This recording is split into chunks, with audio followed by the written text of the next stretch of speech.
touristes et les pèlerins en Terre Sainte continuent d'augmenter.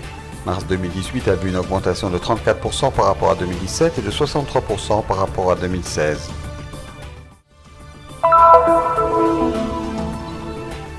Le président de l'État d'Israël a rencontré les autorités chrétiennes de Terre Sainte pour Pâques, siège des vœux de cette année, l'archevêché Melkite de Haïfa. Le livre Artistes italiens en Terre Sainte a été présenté au musée du Vatican. Le custode de Terre Sainte, frère Francesco Paton, a pris part à l'événement. Dans l'église de Saint-François d'Assise à Alep, en Syrie, une messe spéciale a eu lieu pour conférer le sacrement de la confirmation à 35 garçons et filles de la ville. Fondé en 1957 par la Congrégation française des femmes Notre-Dame des Douleurs, le centre accueille et prend soin de 50 personnes âgées de Jérusalem et de la Cisjordanie. La Galerie d'art palestinienne El Roche à Jérusalem organise de nombreuses activités, notamment des ateliers de sculpture pour les jeunes apprentis.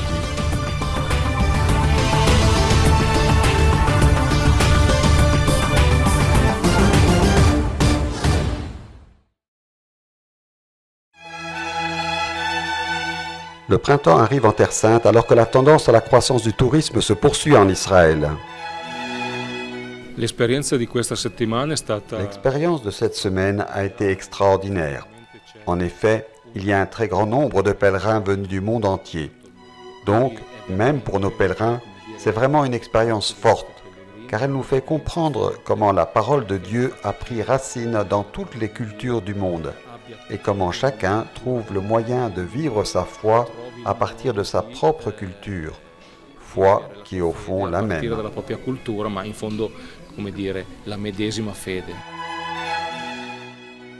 Selon une déclaration du ministère israélien du tourisme, l'afflux de ce mois de mars avec ses 393 000 touristes a augmenté de 34% par rapport à l'année dernière et de 63% par rapport au même mois de 2016.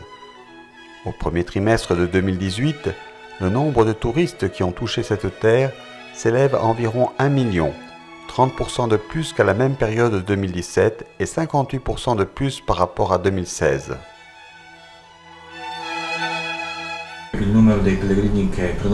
Le nombre de pèlerins qui réservent des places dans nos sanctuaires pour les messes ne cesse de croître. En comparant 2016 et 2018, nous voyons que la croissance est d'environ 80%.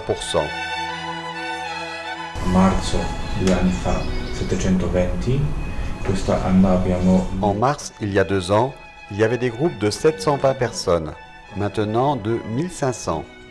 Même le nombre total le confirme. Plus de 25 000 il y a 2 ans, 58 000 cette année. C'est aussi un bon signe. La Terre Sainte attire. Les gens cherchent la grâce de Dieu. Ils veulent connaître le 5e évangile.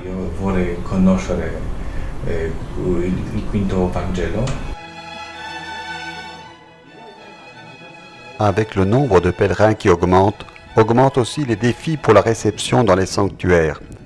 Frère Thomas nous dit qu'il y a de plus en plus de demandes des agences de tourisme pour un temps plus long de prière et de permanence dans les lieux saints, et ceci représente une nouveauté dans le profil du pèlerin. Ces informations sont confirmées par ces pèlerins qui sont venus avec un voyage organisé par l'édition italienne du magazine Terra Santa.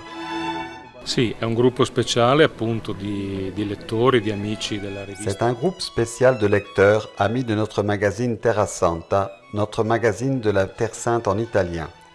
C'est un vrai plaisir, car voyager avec des gens qui veulent approcher cette terre, approfondir les thèmes bibliques, les thèmes liés à l'Évangile, les sujets de l'archéologie, offre à chacun l'opportunité de se remettre en question et d'approfondir continuellement ses connaissances et sa propre foi. La gratitude pour les expériences vécues est très grande. C'est la première fois que je viens. C'est le rêve de toute une vie. Il m'a fallu 30 ans pour y arriver. Et quand j'ai découvert que les franciscains étaient là depuis 800 ans, j'ai pensé qu'ils étaient les plus qualifiés pour faire ce pèlerinage. Je dois dire que je n'avais pas tort. C'est la 3e fois que je viens ici. La première, tu viens par curiosité, pour la foi, beaucoup de choses. La seconde, parce que tant de choses t'ont échappé. Et puis tu reviens encore une troisième fois. È un'emozione.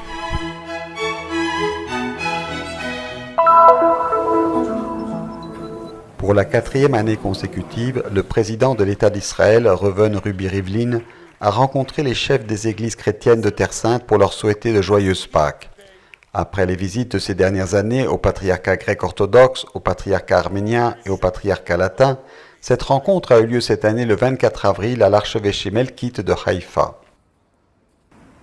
Les autorités civiles étaient là, y compris le maire Yona Yahav, et les dirigeants de toutes les églises, à l'exception des Arméniens, pris par la commémoration du génocide subi en 1915. Monseigneur Georges Bakouni, archevêque grec catholique d'Acre, a parlé au nom de tous les chefs des églises présentes dans la salle, en remerciant et en réaffirmant que la communauté arabe est une partie essentielle de la société et demande par conséquent une plus grande intégration et sécurité et plus d'infrastructures et de contributions. Reuven Rivlin a pris la parole, soulignant comment la présence des chrétiens dans une terre sainte pour tous les croyants joue un rôle précieux pour la société israélienne.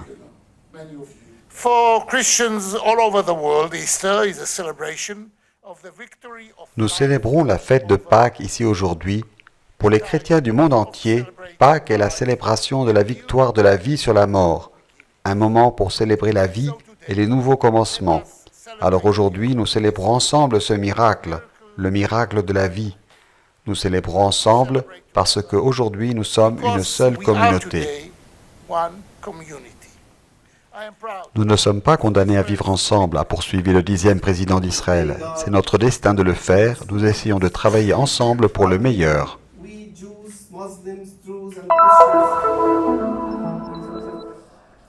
Le 19 avril, les musées du Vatican, également connus sous le nom de Musée du Pape, ont accueilli la présentation du livre « Artistes italiens en Terre Sainte ». Parmi les personnes présentes, le directeur des musées du Vatican, Barbara Jatta, et le custode de Terre Sainte, le père Francesco Paton. Le volume met en lumière les œuvres créées par l'architecte Antonio Barluzzi et par des peintres, sculpteurs et artisans italiens qui, dans la première moitié du siècle dernier, apportèrent leur art et leur expérience au sanctuaire chrétien de Terre Sainte.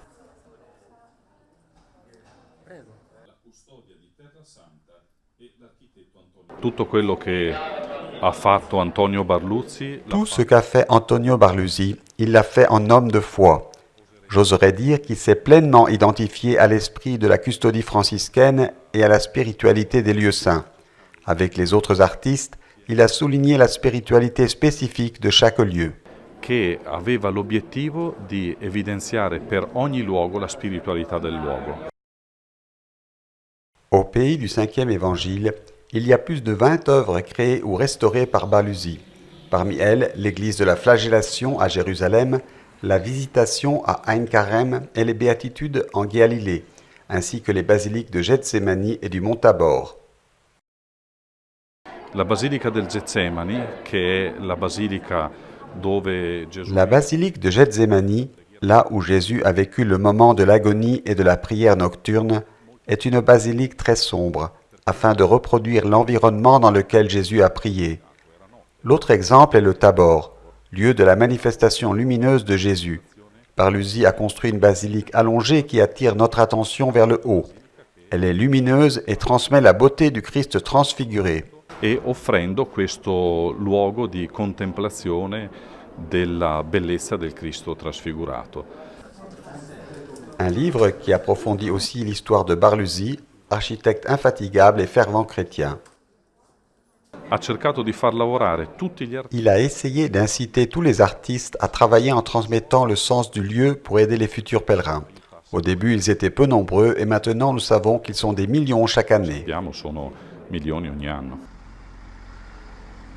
Les frères franciscains, arrivés en Terre Sainte il y a 800 ans, ont toujours donné à l'art une valeur particulière, surtout dans les lieux saints, lieux importants tant pour les chrétiens locaux que pour les millions de pèlerins qui leur rendent visite chaque année.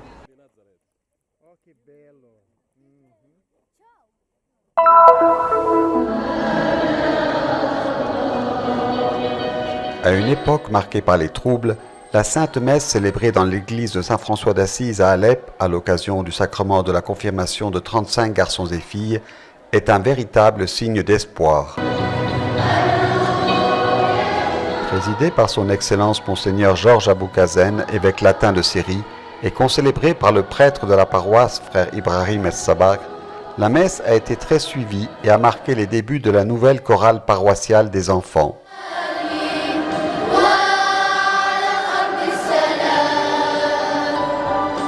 Pendant la messe a été lue une partie de la première lettre aux Corinthiens que l'évêque a ensuite repris dans son homélie. Le sacrement de la confirmation est fondamental pour la vie humaine. Personne ne peut dire que Christ est mon Seigneur sans inspiration du Saint-Esprit. Aboukazen a béni tous les confirmants les uns après les autres, les invitant à accepter le don du Saint-Esprit qu'ils ont reçu après avoir suivi un cours intensif durant lequel ils méditaient profondément sur la signification de ce mystère et sur l'importance de la présence du Saint-Esprit dans leur vie chrétienne. Les enfants ont ensuite présenté quelques objets à l'autel lors de l'offertoire qui reflètent leurs grandes aspirations. Parmi ceux-ci, il y a un petit tableau qui dit « Paix pour la Syrie ». L'Eucharistie et les photos habituelles ont conclu cet événement spécial.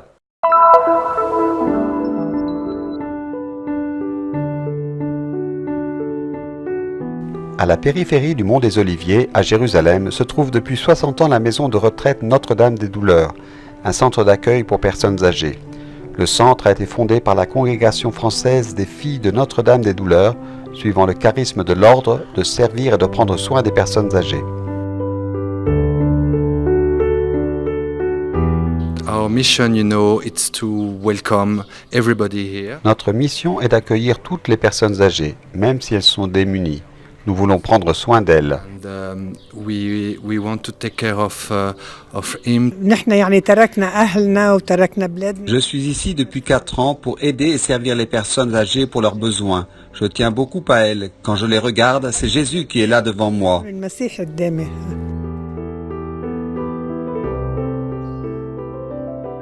La maison abrite 50 personnes âgées, musulmanes et chrétiennes, de Jérusalem et de la Cisjordanie. Tous sont suivis par un personnel médical spécialisé et différents assistants. En plus des sœurs, il y a aussi des volontaires étrangers qui aident et font une expérience.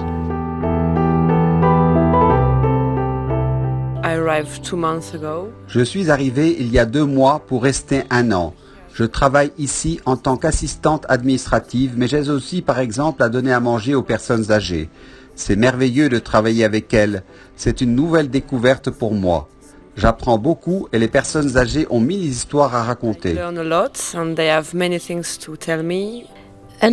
Je suis heureuse ici. Je n'avais personne à la maison et je me demandais où puis-je aller maintenant que je suis seule. Voilà pourquoi je suis venue ici.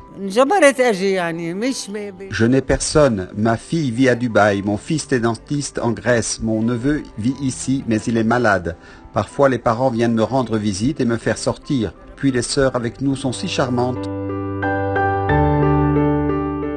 Depuis 2004, la vie quotidienne de la maison de retraite et de ses habitants a été chamboulée par la construction de la barrière dite défensive, un mur de 9 mètres de haut qui sépare les territoires israéliens et palestiniens et s'élève autour du centre. L'existence du mur n'est pas facile pour nous, car la plupart de nos employés vivent de l'autre côté et doivent donc demander un permis pour entrer ici. Le matin, cela leur prend beaucoup de temps pour venir. Avant, ils mettaient 5 minutes. Maintenant, 2 heures, ce qui est très pénible. Le mur n'a pas empêché les sœurs et les bénévoles de continuer à offrir leurs services et de mener à bien leur mission. Chaque 15 septembre, ils célèbrent l'anniversaire de la Fondation et reformulent leur intention d'accueillir avec amour et gratuité les personnes âgées de la région qui sinon seraient abandonnées.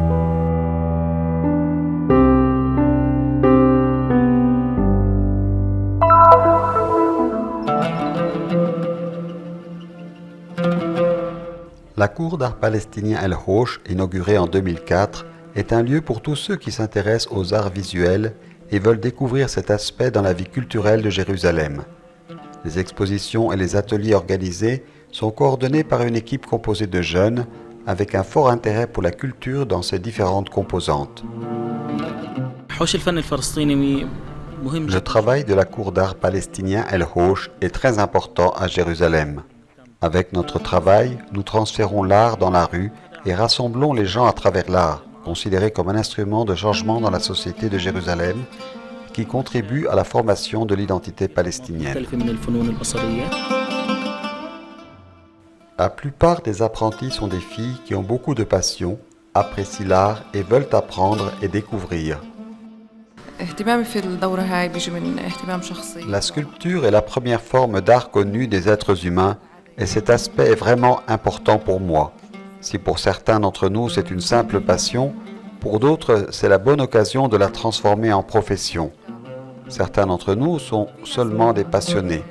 D'autres sont des étudiants en art qui veulent améliorer leurs compétences dans le domaine de la sculpture.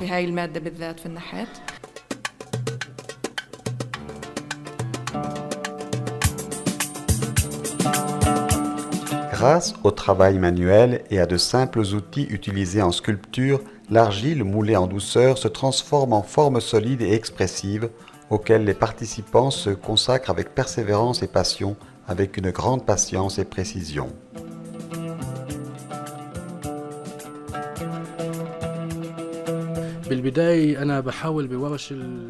Nous commençons à utiliser de l'argile, un matériau facile à manipuler pour faire des sculptures et des œuvres d'art. Nous partageons des idées avec les membres du séminaire afin qu'ils puissent également faire un travail basé sur leur vie quotidienne. Les membres qui suivent le cours de sculpture viennent de différents endroits et certains d'entre eux font des études de médecine et d'ingénieur. Ce qui les unit, c'est leur amour pour la sculpture en général.